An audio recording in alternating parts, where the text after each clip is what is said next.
योगी जी अपनी पीठ क्या थपथपाएंगे? योगी आदित्यनाथ की तो कुर्सी जाने वाली है, वो फिलहाल कुर्सी बचाएं, अपनी पीठ बाद में थपथपाते रहेंगे। हाँ, कुर्सी बचा ले तो वो बड़ी बात है।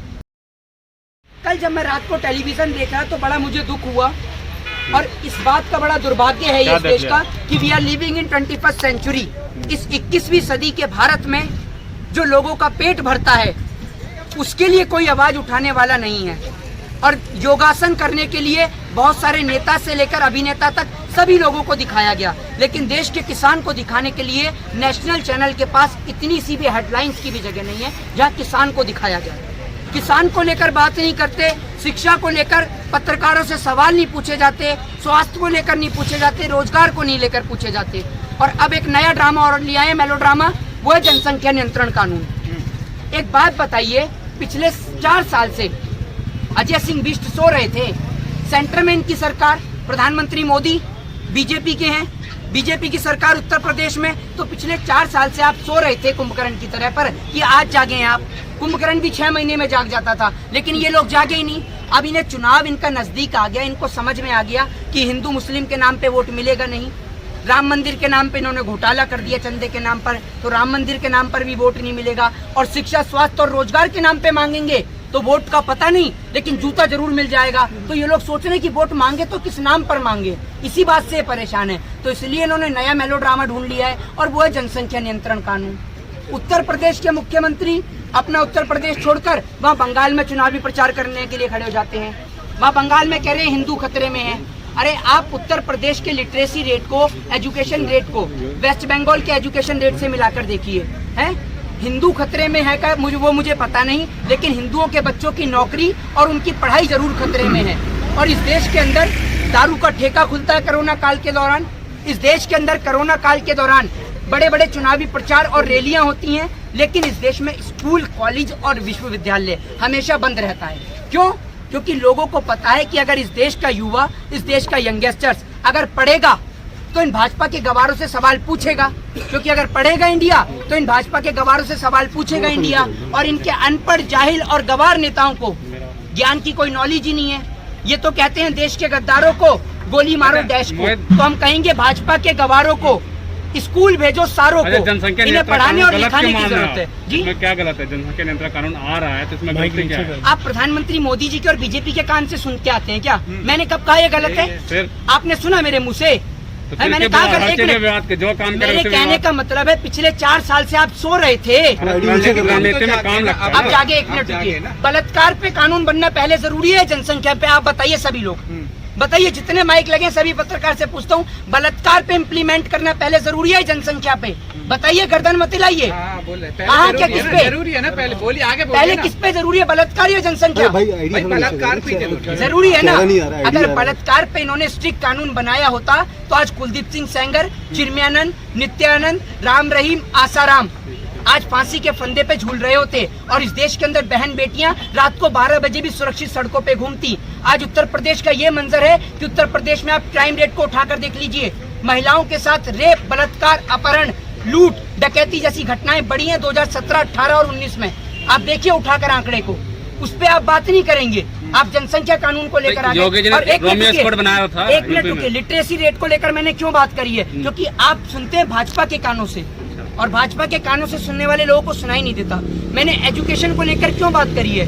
क्योंकि एक पढ़ा लिखा व्यक्ति जानता है कि छोटा परिवार सुखी परिवार, और इसीलिए अगर आप लोगों को एजुकेशन देंगे तो जनसंख्या पे तो अपने आप इम्प्लीमेंट हो जाएगा। तो आप लोगों को पढ़ाइए लिखाइए ना, जनसंख्या की बजाय आप एजुकेशन पे काम करिए, क्योंकि अगर आप एजुकेशन पे काम करेंगे तो आप लोगों को समझाना ही नहीं पड़ेगा।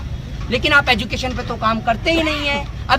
अभी आप उत्तर प्रदेश में चुनाव की घोषणा होने दीजिए, कोरोना ऐसे गायब हो जाएगा जैसे आप समझिए दूध से मक्खी, वो वाला हिसाब हो जाएगा। अभी कोरोना गायब। कोरोना तो वैसे भी काबू कर लिया ना प्रधानमंत्री, और ये योगी आदित्यनाथ के बड़े बड़े पोस्टर छप रहे हैं, पहले सीएम है। अच्छा, तो पोस्टर लगाने से कोरोना गायब हो जाता है? बताइए, फिर तो एक काम करते हैं, पूरे हिंदुस्तान में पोस्टर ही लगा देते हैं, पूरे हिंदुस्तान में पोस्टर ही लगा देते हैं। क्या बात कर रहे हैं आप भी? अगर कम हुआ है, पहली बात सुनिए, अगर कम हुआ है तो वो डॉक्टर्स की वजह से हुआ है, ठीक है, ना कि इन जैसे नेताओं की वजह से। नेता तो लापता थे और चुनावी रैलियां करने में व्यस्त थे। अब तो अपनी पेट थपथपा रहे हैं। अपनी पीठ थपथपा रहे हैं योगी जी। योगी जी अपनी पीठ क्या थपथपाएंगे? योगी आदित्यनाथ की तो कुर्सी जाने वाली है, वो फिलहाल कुर्सी बचाएं, अपनी पीठ बाद में थपथपाते रहेंगे। हाँ, कुर्सी बचा ले तो वो बड़ी बात है। जिस तरीके से प्रचार प्रसार किया जा रहा है, पहले खबर आई थी कि अपना जो छवि है वो सुधारने के लिए, तो क्या ये जो अखबारों में छप रहे हैं खबर छवि सुधारने के लिए है क्या? देखिए, आप चाहे अखबार में छपवा लीजिए, चाहे आप कहीं भी छपवा लीजिए, आपको क्या लगता है हमारे देश के 500 किसान से ज्यादा हमारे देश के किसान भाई इस आंदोलन के चलते शहीद हुए हैं। जो ये जो आप पीछे इन बुजुर्गों को देख रहे हैं ना, जो लोग कह रहे हैं किसानों को बहका रहे हैं, तो जो आप बातें कर रहे हैं ना, जो आप कह रहे हैं कि किसानों को बहका रहे हैं, आपकी उम्र के तो इनके बच्चे खेल रहे हैं, समझ रहे हैं? तो आप लोगों की औकात नहीं कि आप इन्हें बहकाएं, और बल्कि एक चाय वाले से बेहतर इस देश का किसान कुर्सी को चला सकता है और देश को चला सकता है, और देश को चलाया भी है। योगी जी को कौन हटाएगा? कौन हटाएगा? योगी जी को बनाया किसने था? योगी जी को अमेरिका के जो बाइडेन ने बनाया था। योगी जी को बनाने वाली इस देश की जनता की, और हटाएगी भी। वोट भी तो किसी को करेगी ना, किसी को तो करेगी ना वोट। कौन आपको बता के करेगी?